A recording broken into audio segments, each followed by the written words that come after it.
Em nome do Pai, do Filho e do Espírito Santo. Amém.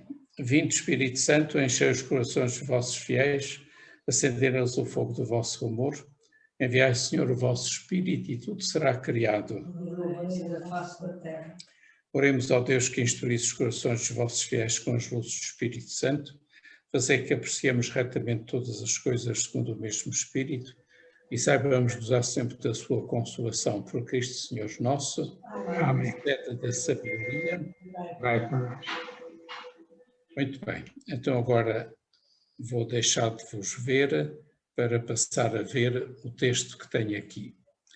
E a primeira coisa que vos queria dizer, antes de começar, é que, antes de mais, muito obrigado pela paciência destes meses todos, desde novembro, em que tiveram a paciência de perseverar na escuta e na participação destas lições sobre a Fratelli Tutti e a Laudato Si. Creio que foi uma boa ocasião para cada um de vós para conhecer estes dois extraordinários e atualíssimos documentos.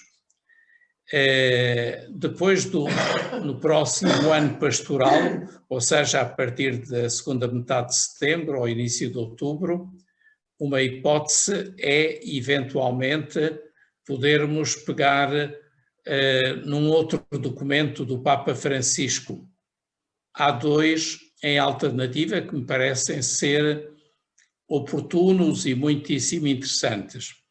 Um é a primeira exortação apostólica que o Papa Francisco publicou, que é a Evangelii Gaudium, que praticamente é o seu plano de pontificado e, ao mesmo tempo, o seu plano pastoral.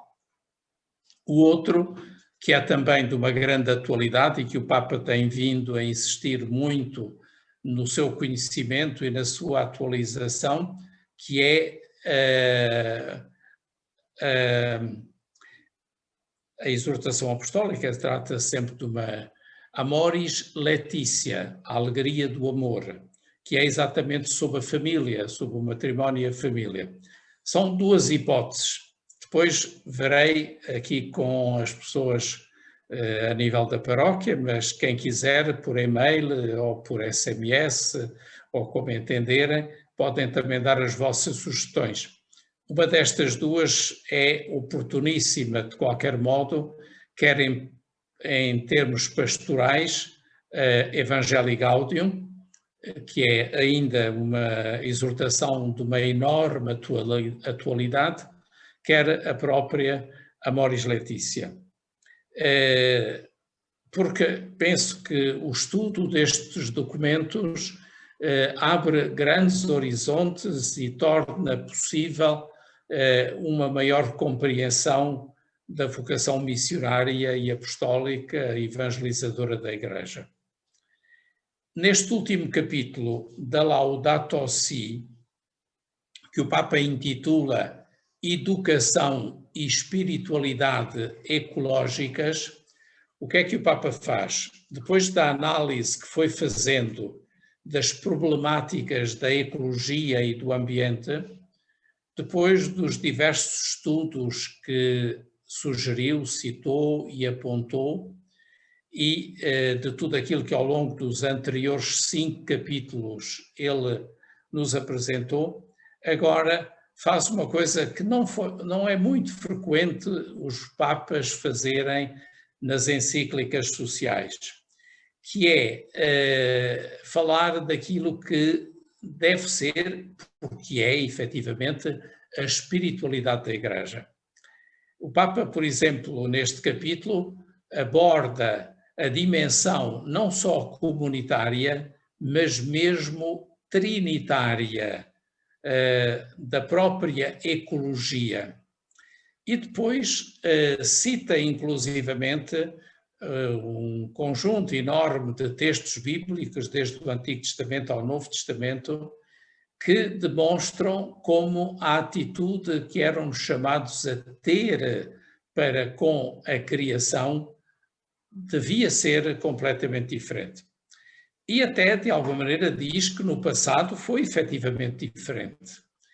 Naturalmente, imagino que a conclusão que o Papa tira é que, à medida que a sociedade se foi secularizando e perdendo o sentido da fé e o sentido evangélico da doutrina da Igreja, ou da própria cultura que a Igreja propõe, nós fomos, de alguma maneira, assumindo atitudes e comportamentos de vária natureza, sociais, económicos, políticos, culturais, etc., que têm vindo a causar grandes tensões e grandes perigos e destruições, não apenas do ambiente no sentido físico do termo, mas em termos também da própria socialidade humana e das próprias questões, como aquelas que nós conhecemos da cultura atual, que é uma cultura de morte. Da mesma maneira que nós, a nível das relações sociais e culturais, temos implementado, e vós compreendeis quais são as ações que o têm produzido ou implementado, esta cultura de morte, assim também, relativamente ao ambiente e à criação, nós agimos com os mesmos sentimentos e, portanto, com a mesma atitude de morte. Ora bem, para salvar da morte e restituir à vida a própria natureza, o ambiente, os ecossistemas e todas estas belíssimas realidades de que falámos durante a encíclica, requer-se uma espiritualidade. Mas para viver uma espiritualidade é também necessária uma educação. E é por isso que o Papa fala, nesta introdução ao capítulo 6º, de educação e espiritualidade ecológicas. Portanto, o tema geral deste capítulo é este. Vós agora ides ver os subcapítulos, que são 8 ou 9, em que o Papa divide o capítulo 6º, mas que são exatamente para chegarmos àquilo que é a proposta que o Papa nos faz de recomeçar ou voltar a viver a nossa espiritualidade cristã, porque ela é em si mesma uma resposta a todas estas problemáticas do ambiente e da ecologia que foram abordadas pela encíclica. Portanto, devo dizer-vos que hoje não entramos tanto em pormenores técnicos como em sessões anteriores, mas vamos olhar com os olhos da fé e com a cultura e a espiritualidade cristãs numa perspectiva ecológica. Então, passando ao texto que tenho aqui e que é a minha leitura pessoal a partir deste capítulo, digo o seguinte: ao terminar a encíclica Laudato Si, com este capítulo 6º, e recordando os problemas e os dramas encontrados na análise das questões da ecologia e do ambiente, assim se pronuncia o Papa Francisco à maneira de uma conclusão. Muitas coisas devem reajustar o próprio rumo, mas antes de tudo é a humanidade que precisa de mudar. Falta a consciência de uma origem comum, de uma recíproca pertença e de um futuro partilhado por todos. Esta consciência basilar permitiria o desenvolvimento de novas convicções, atitudes e estilos de vida. O Papa fala de estilos de vida precisamente porque a espiritualidade ecológica deve, de alguma maneira, proporcionar uma nova vida e uma nova visão do ambiente e da ecologia. Surge assim, diz o Papa, um grande desafio cultural, espiritual e educativo, que implicará longos processos de regeneração. Esta é a introdução ao capítulo, e agora, no primeiro subcapítulo, e na mesma linha do que acabou de dizer, o Papa aponta para outro estilo de vida. Quer dizer, nós precisamos efetivamente de mudar de estilo de vida. E sendo assim, o Papa Francisco começa por apontar para um outro estilo de vida. Dado que o mercado tende a criar um mecanismo consumista compulsivo para vender os seus produtos, o consumismo, já estão a perceber, as pessoas acabam por ser arrastadas pelo turbilhão das compras e gastos supérfluos. O consumismo obsessivo é o reflexo subjetivo do paradigma tecnoeconómico. Este paradigma faz crer a todos que são livres, pois conservam uma suposta liberdade de consumir. Nós conhecemos bem esta cultura. Quando, na realidade, apenas possui essa tal liberdade uma minoria que detém o poder económico e financeiro, que não são todos que podem ser consumistas obsessivos. Bem, gostaria ao mercado toda a gente o fosse, porque venderiam muito, não é? Mas verificamos até com a pandemia que aumentou em 20% a pobreza a nível do país, ou melhor, em 9% aumentou a pobreza, mas em 20% ou 20% dos habitantes aumentaram a sua riqueza. Portanto, o que aconteceu mesmo com a pandemia foi que a pobreza aumentou, mas mais do que a pobreza aumentar, que já foi um nível que são 400 mil pessoas a mais de pobres durante a pandemia, mas ao mesmo tempo 20% dos cidadãos tornaram-se mais ricos. Percebem que isto é uma questão muito, muito complexa. Isto não está na encíclica, é fruto de um estudo meu recente do âmbito da Comissão Justiça e Paz. Nesta confusão, a humanidade pós-moderna não encontrou uma nova compreensão de si mesma que a possa orientar. E esta falta de identidade é vivida com angústia.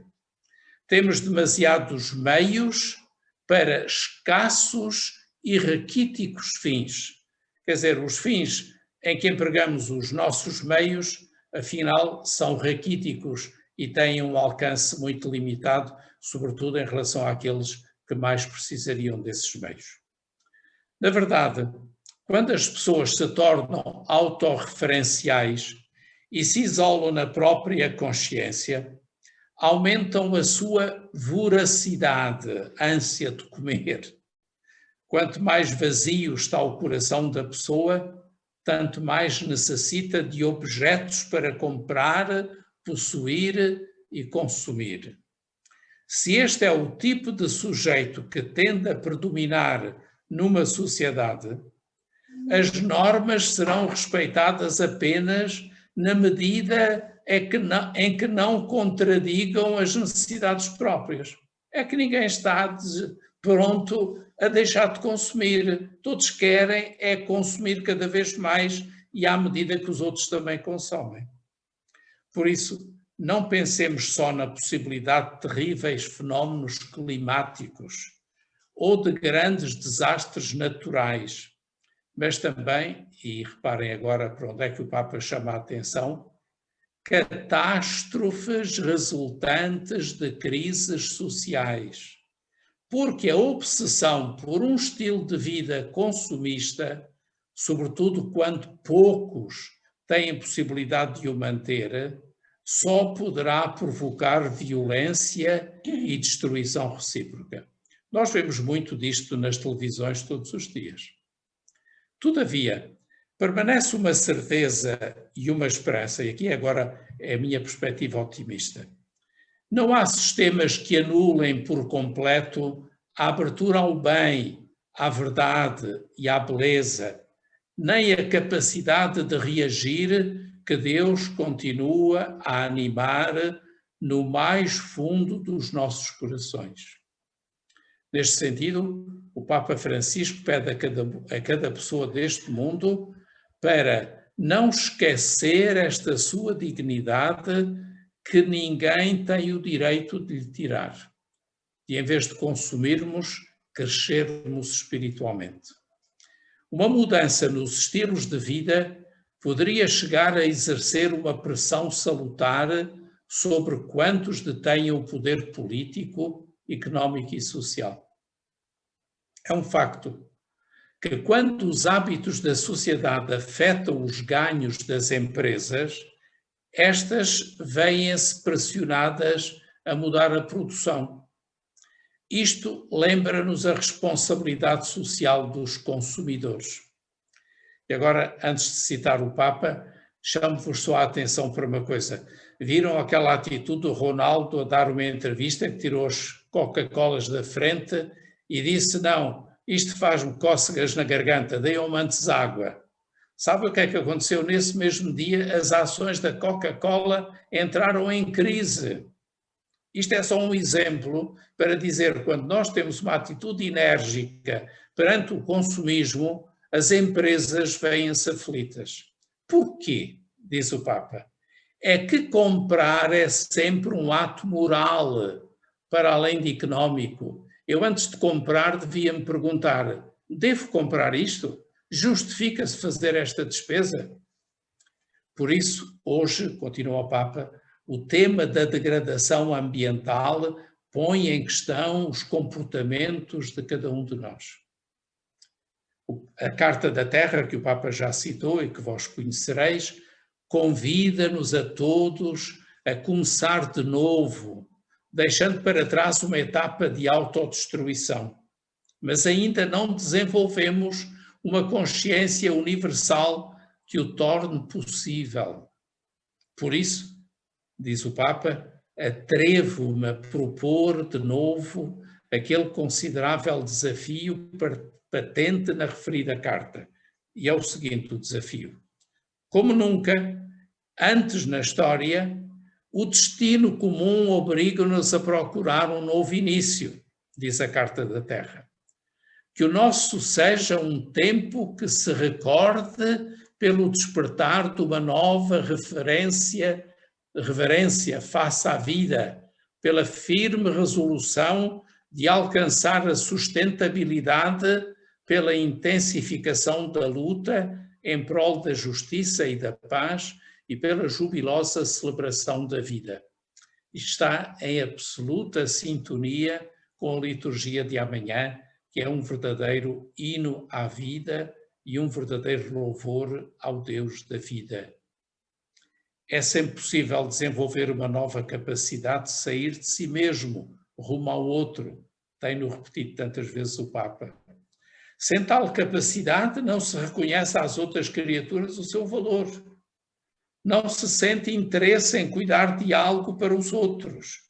Não se consegue impor limites para evitar o sofrimento ou a degradação do que nos rodeia. Quando somos capazes de superar o individualismo, pode-se realmente desenvolver um estilo de vida alternativo e torna-se possível uma mudança relevante na sociedade. Tudo isto são medidas que o Papa sugere para que nós mudemos o nosso estilo de vida. O segundo subcapítulo que o Papa apresenta é exatamente ligado à educação. Educação para este novo estilo de vida e orientada sobretudo para a aliança entre a humanidade e o ambiente. A humanidade, ou seja, o ser humano, precisa de voltar a assinar uma aliança de amor com o ambiente. O Papa Francisco reconhece ainda que estamos perante, como já disse, um desafio educativo. A consciência da gravidade da crise cultural e ecológica precisa de traduzir-se em novos hábitos, e é o que nos é pedido. Nos países que deveriam realizar as maiores mudanças nos hábitos de consumo, os jovens têm uma nova sensibilidade ecológica e um espírito generoso, e alguns deles lutam admiravelmente pela defesa do meio ambiente. Mas também é verdade que cresceram num contexto de altíssimo consumo. Eles também são muitas vezes os primeiros consumidores obsessivos. Portanto, apesar das boas vontades, não deixam de ser também eles muitas vezes consumistas. A educação ambiental tem vindo a ampliar os seus objetivos e tende também a recuperar os distintos níveis de equilíbrio ecológico. O interior consigo mesmo, o solidário com os outros, o natural com todos os seres vivos, o espiritual com Deus. São todas estas áreas que têm que ser implementadas nas nossas opções de estilo de vida. A educação ambiental deveria predispor-nos para dar este salto para o mistério, do qual uma ética ecológica recebe o seu sentido mais profundo. Além disso, há educadores capazes de reordenar os itinerários pedagógicos de uma ética ecológica, de modo que ajudem efetivamente a crescer na solidariedade, na responsabilidade e no cuidado assente na compaixão. Às vezes, porém, esta educação chamada a criar uma cidadania ecológica limita-se a informar e não consegue fazer amadurecer hábitos. Portanto, estamos a ver aqui a importância dos educadores, dos pais, da família. A existência de leis e normas não é suficiente. A longo prazo, para limitar os maus comportamentos, mesmo que haja um válido controle. Para a norma jurídica produzir efeitos importantes e duradouros, é preciso que a maior parte dos membros da sociedade a tenha acolhido, com base em motivações adequadas, e reaja com uma transformação pessoal. A doação de si mesmo num compromisso ecológico só é possível a partir do cultivo de virtudes sólidas. Portanto, cá está a espiritualidade. É muito nobre assumir o dever de cuidar da criação com pequenas ações diárias. E aqui poderiam enumerar-se tantas. Não estive para abreviar a enumerá-las, mas nós conhecemos-las. E é maravilhoso que a educação seja capaz de motivar para elas até dar forma a um estilo de vida.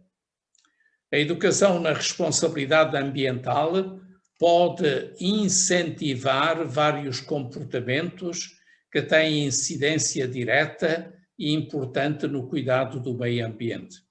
Lembra-se apenas as pequenas coisas, dividir o lixo, pôr as coisas nos respectivos contentores, poupar água, mas há tantas coisas que se poderiam enumerar. E que essas podiam ser hábitos virtuosos que concorrem exatamente para uma espiritualidade adequada à melhoria do ambiente. Tudo isto faz parte de uma criatividade generosa e dignificante que põe a descoberto o melhor do ser humano. Bonito, põe a descoberto o melhor do ser humano.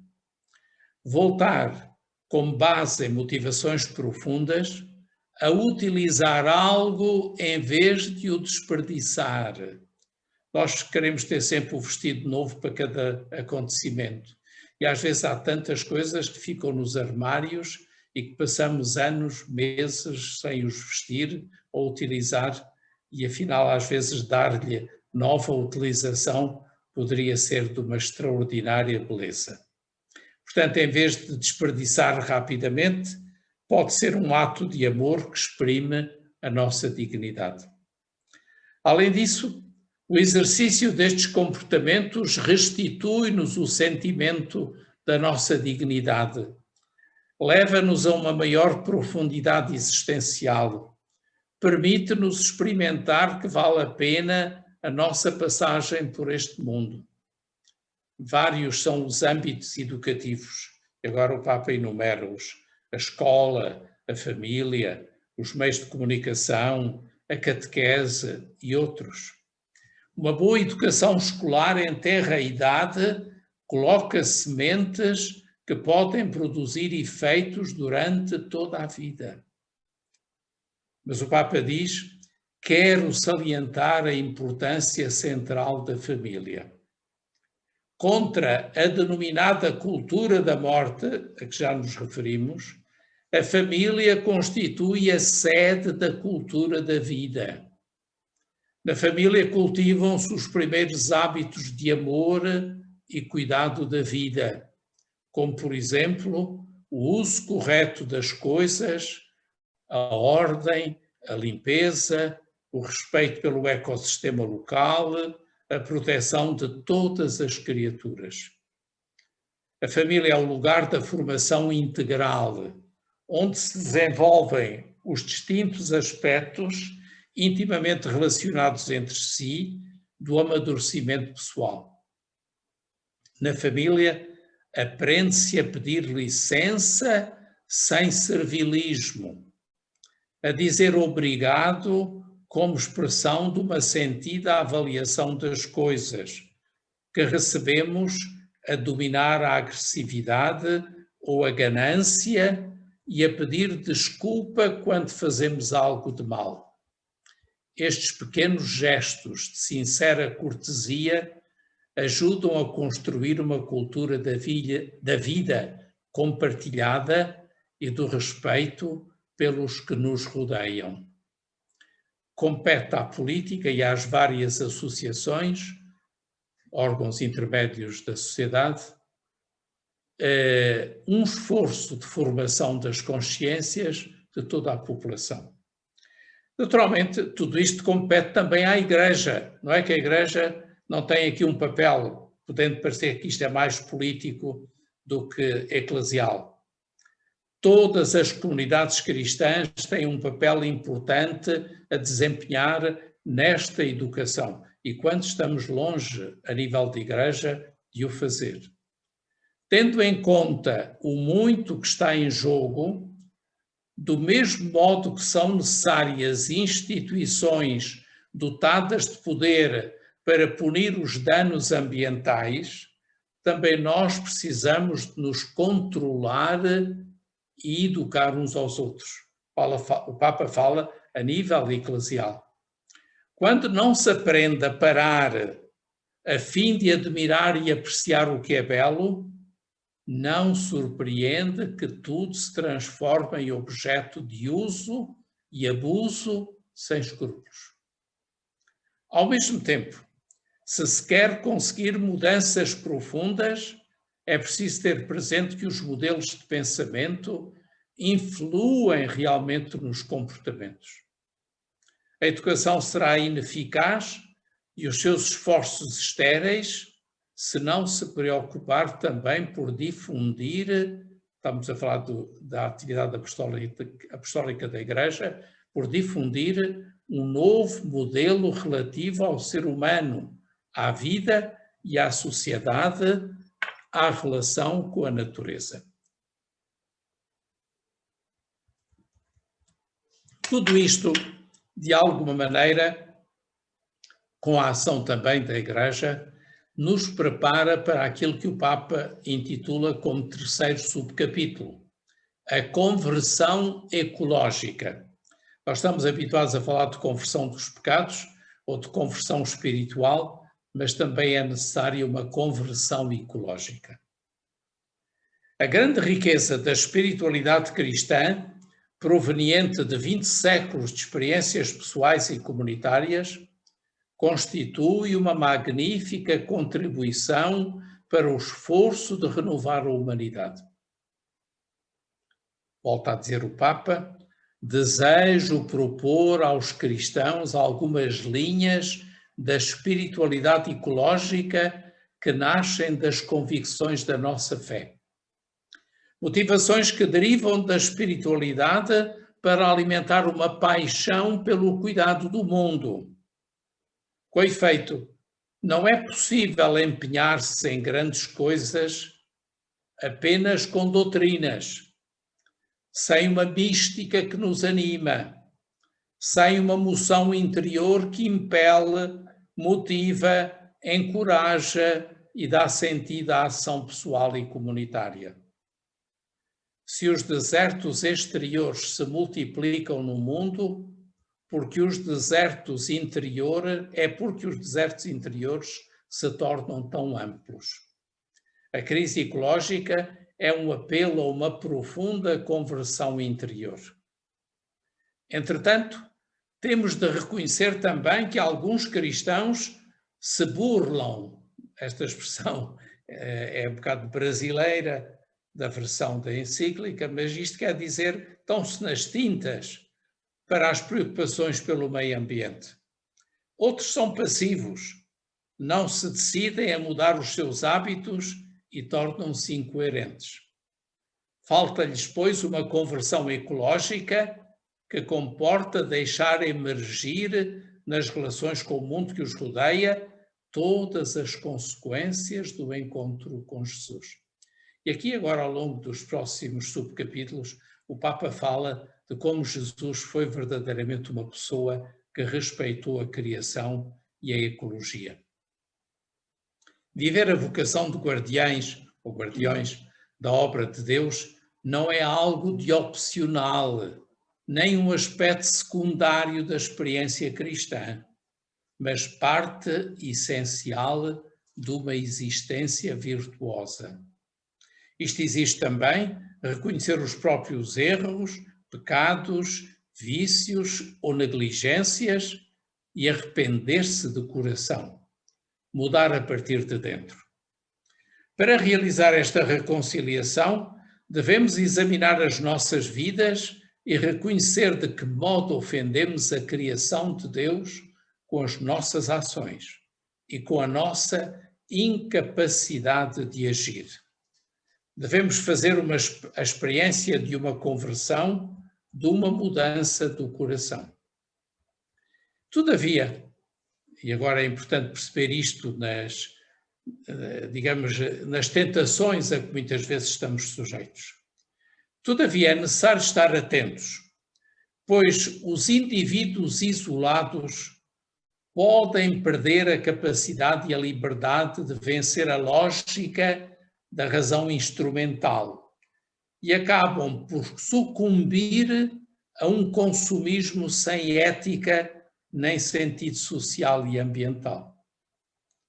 Por isso é que é importante pensar nos problemas sociais para responder não com a mera soma de bens individuais, mas com redes comunitárias.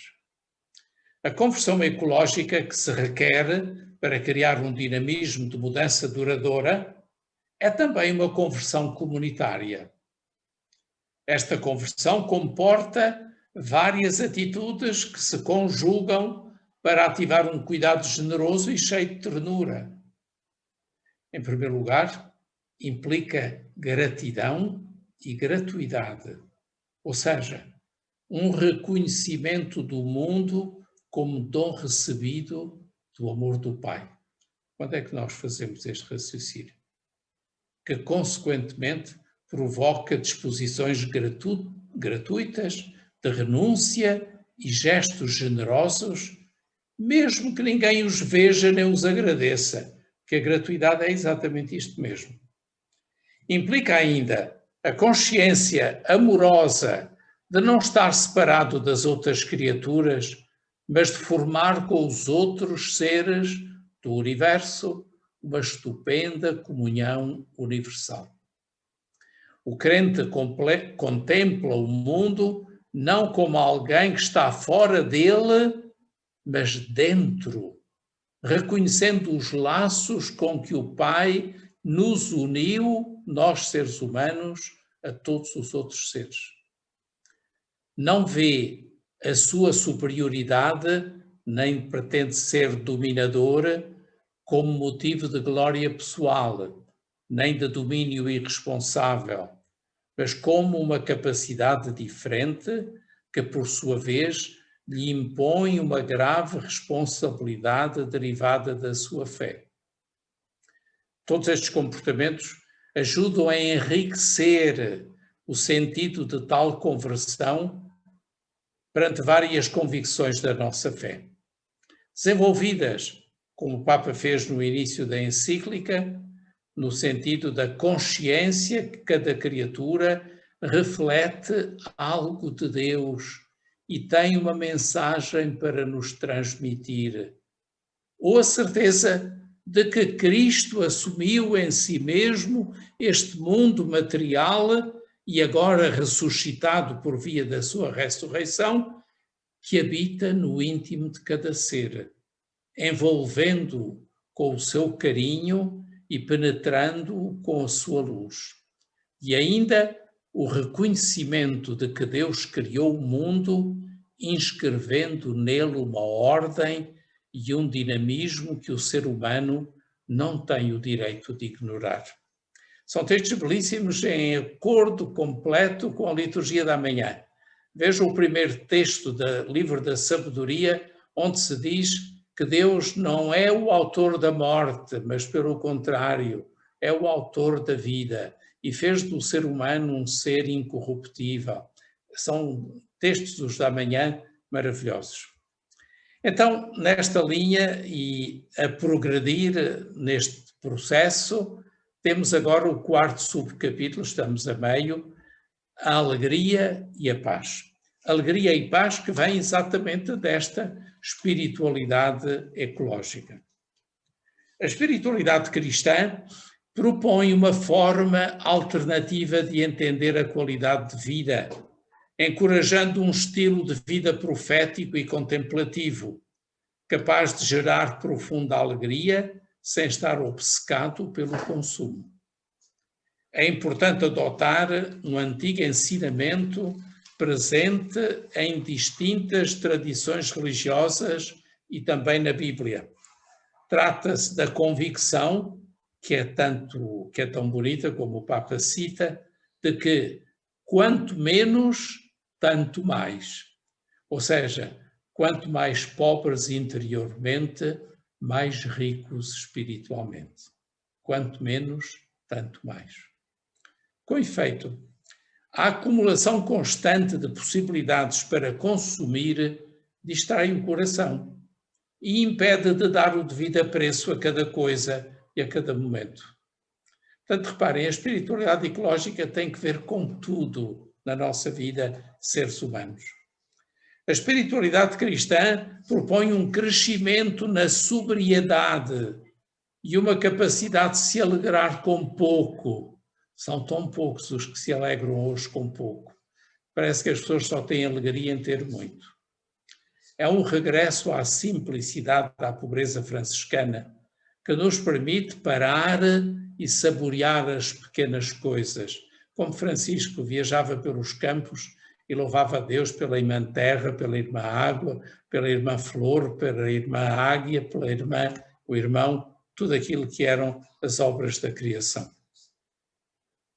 Agradecer as possibilidades que a vida oferece, sem nos apegarmos ao que temos, nem entristecermos por aquilo que não possuímos. A sobriedade vivida livre e conscientemente é libertadora.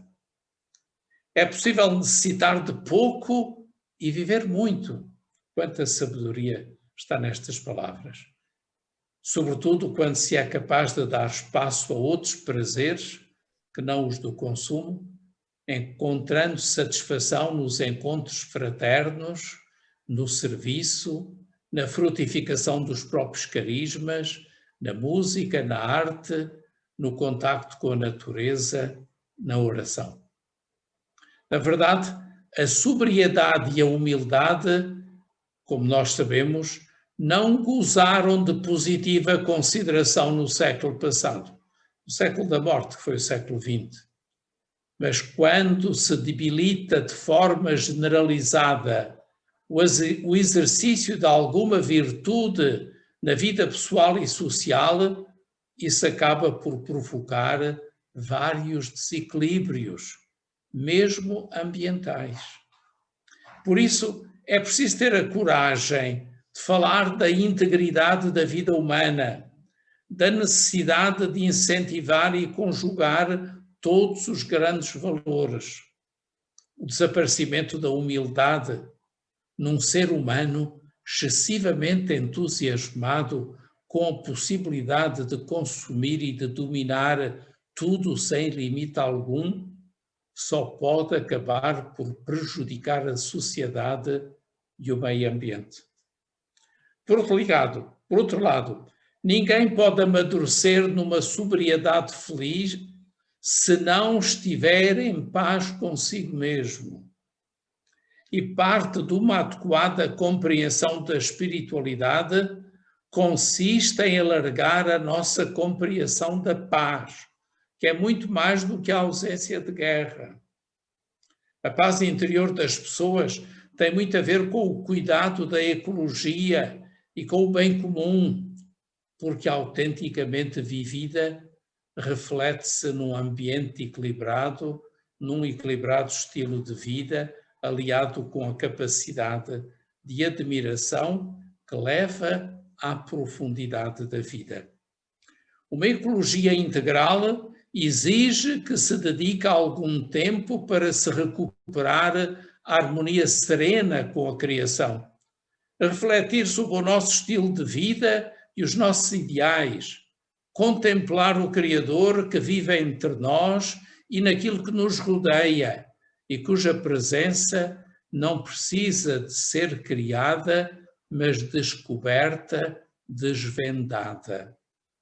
Falamos aqui de uma atitude do coração que vive tudo com serena atenção, que sabe manter-se plenamente presente diante de uma pessoa sem estar a pensar no que virá depois ou na pessoa seguinte, que se entrega a cada momento como um dom divino que se deve viver em plenitude. Que maravilhosa espiritualidade temos pela frente. Mas foi Jesus que nos ensinou esta atitude quando nos convidava a olhar os lírios do campo e as aves do céu, ou quando, na presença de um homem inquieto, fitando nele o olhar, sentiu afeição por ele, o jovem rico.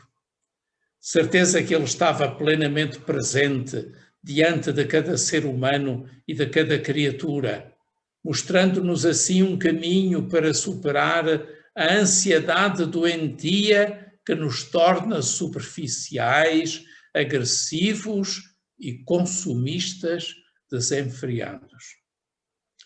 Uma expressão desta atitude é parar e agradecer a Deus antes e depois das refeições. O Papa deixa estes pormenores tão simples. Este momento da bênção da mesa, embora muito breve, recorda-nos que a nossa vida depende de Deus. Fortalece o nosso sentido de gratidão pelos dons da criação. Dá graças por aqueles que, com o seu trabalho, fornecem estes bens e reforça a solidariedade com os mais pobres e necessitados. Vejam como, de facto, há aqui uma espiritualidade que aparentemente pode até parecer uma espiritualidade quase secular, ecológica, mas é a nossa espiritualidade cristã. É por isso que o Papa se atreve agora a falar de um amor civil e político. Imaginem. Portanto, o 5º subcapítulo intitula-se exatamente assim, Amor Civil e Político. O cuidado da natureza faz parte de um estilo de vida que implica capacidade de viver juntos e de comunhão. Jesus lembrou-nos que temos Deus como nosso Pai comum e que isto nos torna irmãos. Esta é a grande lição. O amor fraterno só pode ser gratuito, nunca pode ser uma paga a outrem pelo que realizou, nem um adiantamento pelo que esperamos venha ainda a fazer. Por isso, é possível amar os inimigos nesta perspectiva. É só neste sentido que podemos falar de uma fraternidade universal. É necessário voltar a sentir que precisamos uns dos outros, que temos uma responsabilidade para com os outros e o mundo, que vale a pena ser bons e honestos. Vivemos já há muito tempo na degradação moral, baldando-nos à ética, à bondade, à fé, à honestidade. Então aqui se falássemos de corrupção. Chegou o momento de reconhecer que esta alegre, como é muitas vezes, superficialidade de pouco nos serviu. Uma tal destruição de todo o fundamento da vida social acaba por colocar-nos uns contra os outros na defesa dos próprios interesses, o que provoca o despertar de novas formas de violência e crueldade e impede o desenvolvimento de uma verdadeira cultura do cuidado pelo meio ambiente. O exemplo de Santa Teresa de Lisieux, imaginem que o Papa dá-se ao luxo de citar os santos, convida-nos a pôr em prática o pequeno caminho do amor, a não perder a oportunidade de uma palavra gentil, de um sorriso, de qualquer gesto que semeie paz e amizade. Uma ecologia integral é feita também de simples gestos cotidianos pelos quais quebramos a lógica da violência, da exploração, do egoísmo. O amor, cheio de pequenos gestos de cuidado mútuo, é também civil e político, manifestando-se em todas as ações que procuram construir um mundo melhor e uma sociedade sã e democrática. Por isso a Igreja propôs ao mundo o ideal de uma civilização do amor. Desculpem a minha vaidade pessoal, não me canso de dizer que estava na Basílica de São Pedro, diante do Papa Paulo VI, quando ele cunhou pela primeira vez este termo civilização do amor. Perante mais de 25 mil jovens que nos encontrávamos na Basílica de São Pedro, disse: e nasce um mundo novo, e nasce a nova civilização do amor. 1975, já lá vão tantos anos. Quase 50, eu tinha 4 anos de padre, amanhã faço 50 anos de padre, podem imaginar. O amor social é a chave para um desenvolvimento autêntico, para tornar a sociedade mais humana, mais digna da pessoa. É necessário revalorizar o amor na vida social, nos planos político, económico, cultural, e fazendo dele a norma constante e suprema do nosso agir. Neste contexto, juntamente com a importância dos pequenos gestos diários, o amor social impele-nos a pensar em grandes estratégias que detenham eficazmente a degradação ambiental e incentivem uma cultura do cuidado que permeie toda a sociedade. Quando alguém reconhece a vocação de Deus para intervir juntamente com os outros nestas dinâmicas sociais, deve lembrar-se que isto faz parte da sua espiritualidade. É exercício da caridade e deste modo amadurece e santifica-se.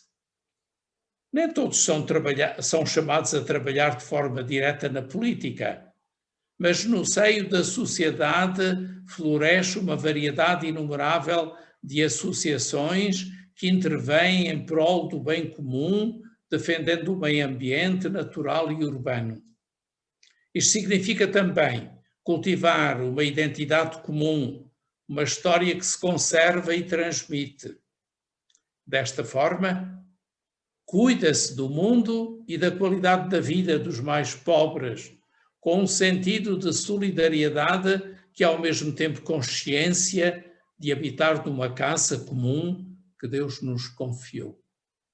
Estas ações comunitárias, quando exprimem o amor que se doa, podem transformar-se em experiências espirituais intensas possíveis a todos. Acho que é uma maravilha tudo isto que o Papa nos diz. E agora reparem, vai mais longe e refere-se aos sinais sacramentais que promovem e de alguma maneira dinamizam estes comportamentos novos. E depois fala do descanso celebrativo, o Shabat, que já vem da cultura judaica e que depois se tornou o dia do Senhor, que é o domingo, que somos chamados a celebrar, como acontece amanhã. O universo desenvolve-se em Deus que o preenche completamente. E, portanto, há um mistério a contemplar numa folha, numa vereda, no orvalho, no rosto do pobre.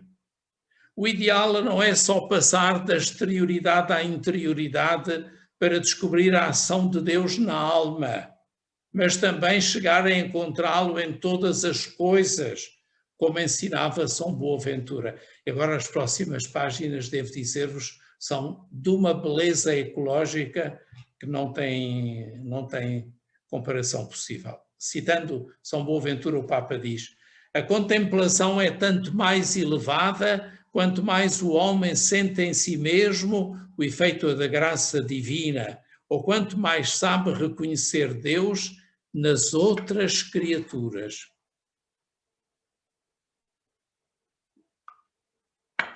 São João da Cruz ensinava que tudo o que há de bom nas coisas e experiências do mundo encontra-se iminentemente em Deus de maneira infinita. Ou melhor, Ele é cada uma destas grandezas que se pregam. E isto não porque as coisas limitadas do mundo sejam realmente divinas, mas porque o místico experimenta a lição íntima que há entre Deus e todos os seres vivos deste mundo. Sente que Deus é para ele todas as coisas. Lembrem-se, quem conhece a espiritualidade de Chiara, como ela viu esta presença de Deus debaixo de todas as coisas, sob a criação, sob todas as coisas. Os sacramentos constituem um modo privilegiado em que a natureza é assumida por Deus. E o Papa agora dá os exemplos. E transformada em mediação da vida sobrenatural. Através do culto, somos convidados a abraçar o mundo num plano diferente. A água, o azeite, o fogo e as cores são assumidas com toda a sua força simbólica e incorporam-se no louvor. A mão que abençoa é instrumento do amor de Deus e reflexo da proximidade de Cristo, que veio para se fazer nosso companheiro no caminho da vida. A água derramada sobre o corpo da criança batizada é sinal de vida nova. Não fugimos do mundo, nem negamos a natureza quando queremos encontrar-nos com Deus. Segundo a experiência cristã, todas as criaturas do universo material encontram o seu verdadeiro sentido no Verbo encarnado, porque o Filho de Deus incorporou na sua pessoa parte do universo material, onde introduziu um gérmen de transformação definitiva. O cristianismo não rejeita a matéria, pelo contrário, a corporeidade é valorizada plenamente no ato litúrgico, onde o corpo humano mostra a sua íntima natureza de templo do Espírito Santo e chega a unir-se ao Senhor Jesus, feito também ele corpo para a salvação do mundo. Que maravilha, que espiritualidade! A criação encontra a sua maior elevação na Eucaristia. A graça que tende a manifestar-se de modo sensível atinge uma expressão maravilhosa quando o próprio Deus, feito homem, chega ao ponto de fazer-se comer pela sua criatura. No apogeu do mistério da encarnação, o Senhor quer chegar ao nosso íntimo através de um pedaço de matéria, pão e vinho. Não o faz de cima, mas de dentro, para podermos encontrá-lo a Ele no nosso próprio mundo. Na Eucaristia já está realizada a plenitude, sendo o centro vital do universo, centro transbordante de amor e de vida sem fim. Unida ao Filho encarnado presente na Eucaristia, todo o cosmos dá graças a Deus.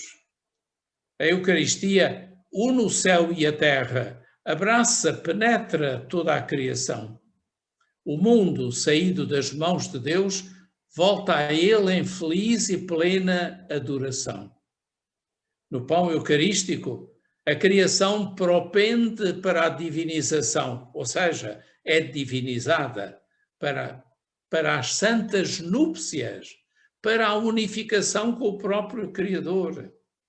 Por isso, a Eucaristia é também fonte de luz e motivação para as nossas preocupações pelo meio ambiente e leva-nos a celebrar, a ser melhor, guardiães ou guardiões da criação inteira. A participação na Eucaristia é particularmente, especialmente importante ao domingo. O domingo é o dia da ressurreição, o primeiro dia da nova criação, que tem as suas primícias na humanidade ressuscitada do Senhor, garantia da transfiguração final de toda a realidade criada. Assim, a espiritualidade cristã integra o valor do repouso e da festa. Na nossa atividade, somos chamados a incluir numa dimensão receptiva e gratuita o que é diferente da simples inatividade. Trata-se de outra maneira de agir que pertence à nossa essência, de homens criados à imagem e semelhança de Deus. O repouso é uma ampliação do olhar que permite voltar a reconhecer os direitos dos outros. Assim, o dia do descanso, cujo centro é a Eucaristia, difunde a sua luz sobre a semana inteira e encoraja-nos a assumir o cuidado da natureza e, sobretudo, dos pobres. E agora, imaginem onde é que o Papa nos transporta ainda. No antepenúltimo subcapítulo, fala da Trindade e a relação entre as criaturas através de relações trinitárias. A Trindade presente na criação. Diz o Papa: o Pai é a fonte última de tudo, fundamento amoroso e comunicativo de tudo o que existe. O Filho, que o reflete e por quem tudo foi criado, uniu-se a esta terra quando foi formado no seio de Maria. O Espírito, vínculo infinito de amor, está intimamente presente no coração do universo, animando e suscitando novos caminhos. O mundo foi criado pelas três pessoas como um único princípio divino, mas cada uma delas, das pessoas divinas, realiza esta obra comum segundo a própria identidade pessoal: Criador, Redentor, Santificador. Por isso, quando admirados contemplamos o universo na sua grandeza e beleza, devemos louvar a inteira Trindade. Para os cristãos, acreditar num Deus único, que é comunhão trinitária, leva a pensar que toda a realidade contém em si mesma uma marca propriamente trinitária. Está aqui toda a espiritualidade trinitária. São Boaventura chega a dizer que o ser humano, antes do pecado, conseguia descobrir como cada criatura testemunha Deus que é trino. O reflexo da Trindade podia-se reconhecer na natureza, quando esse livro não era obscuro para o homem, nem a vista do homem se tinha turvado. Este santo franciscano, São Boaventura, ensina-nos que toda a criatura traz em si uma estrutura propriamente trinitária.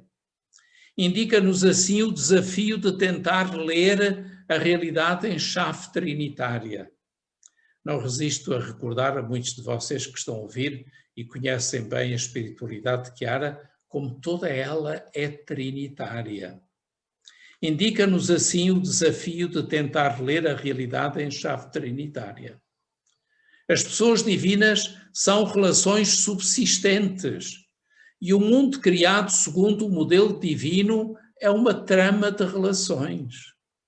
As criaturas tendem para Deus e é próprio de cada ser vivo tender, por sua vez, para outra realidade, de modo que, no seio do universo, podemos encontrar uma série inumerável de relações constantes que secretamente se entrelaçam como no seio da Trindade. Isto convida-nos não só a admirar os múltiplos vínculos que existem entre as criaturas, mas leva-nos também a descobrir uma chave da nossa própria realização. Na verdade, a pessoa humana cresce, amadurece e santifica-se tanto mais quanto mais se relaciona, sai de si mesma para viver em comunhão com Deus, com os outros e com todas as criaturas. Assim assume na própria existência aquele dinamismo trinitário que Deus imprimiu nela desde a sua criação. Tudo está interligado. E isto convida-nos a amadurecer uma espiritualidade da solidariedade global que brota do mistério da Santíssima Trindade.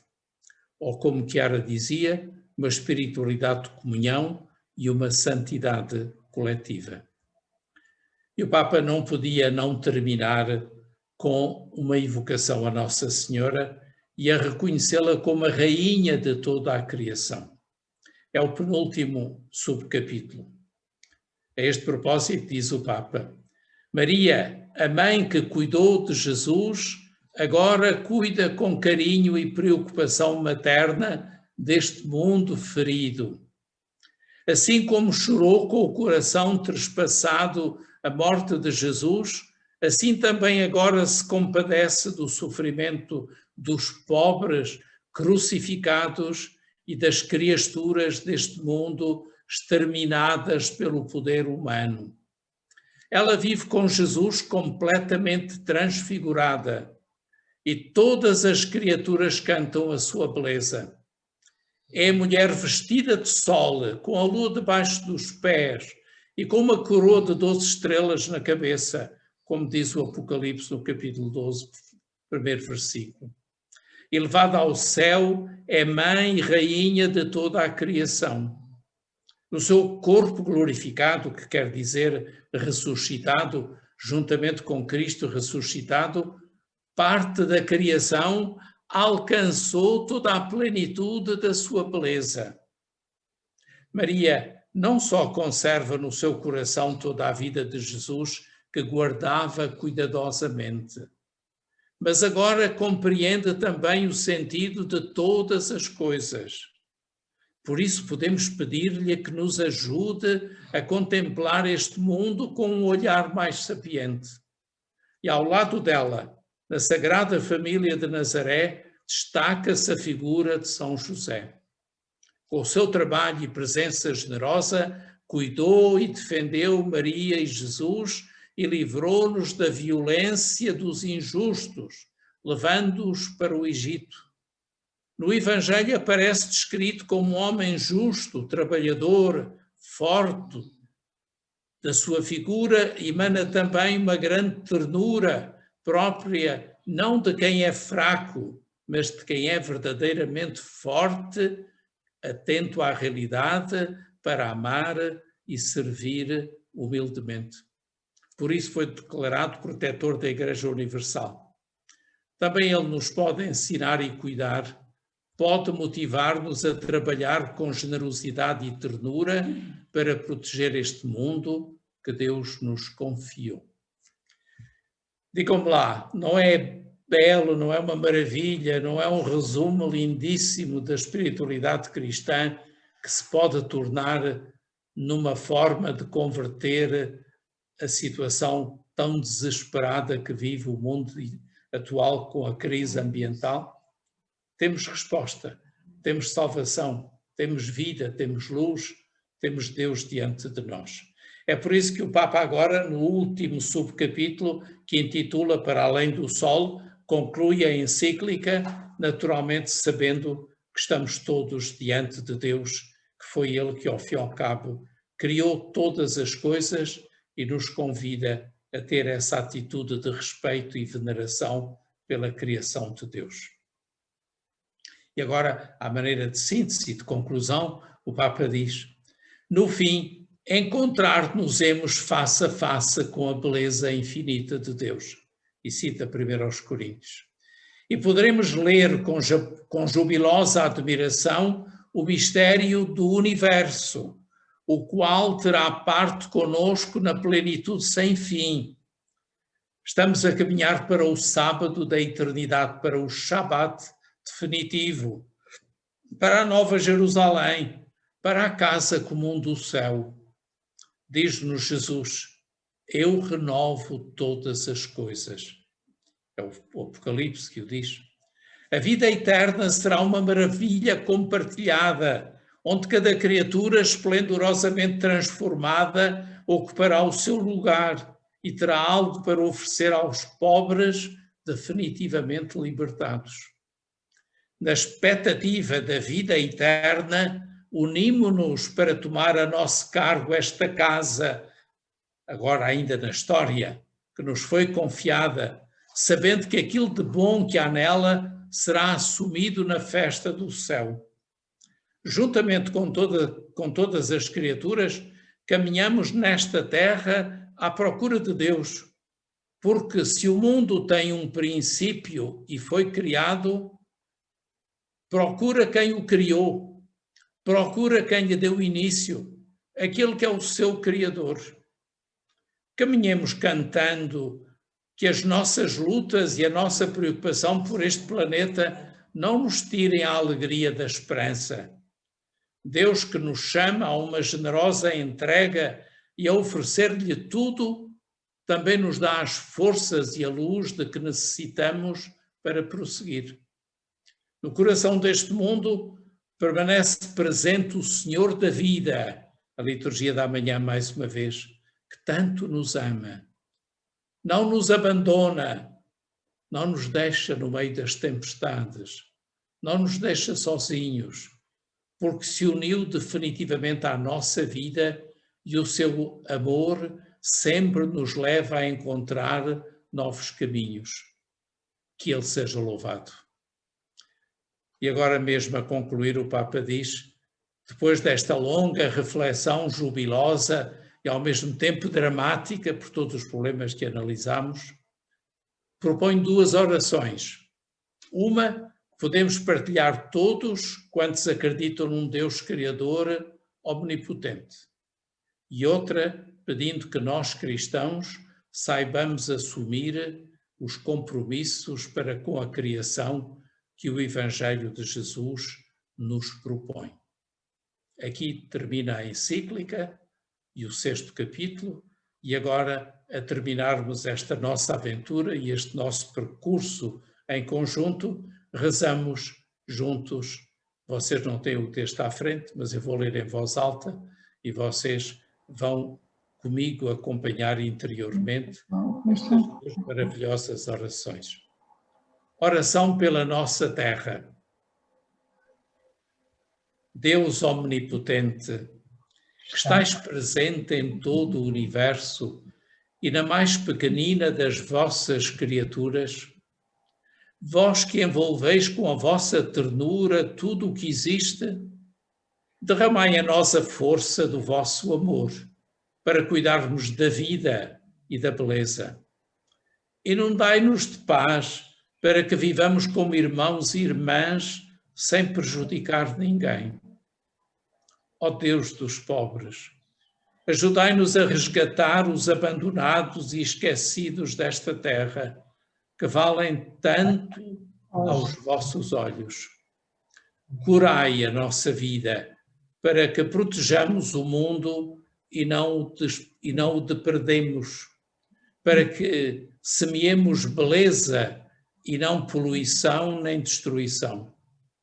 Tocai os corações daqueles que buscam apenas benefícios à custa dos pobres e da terra.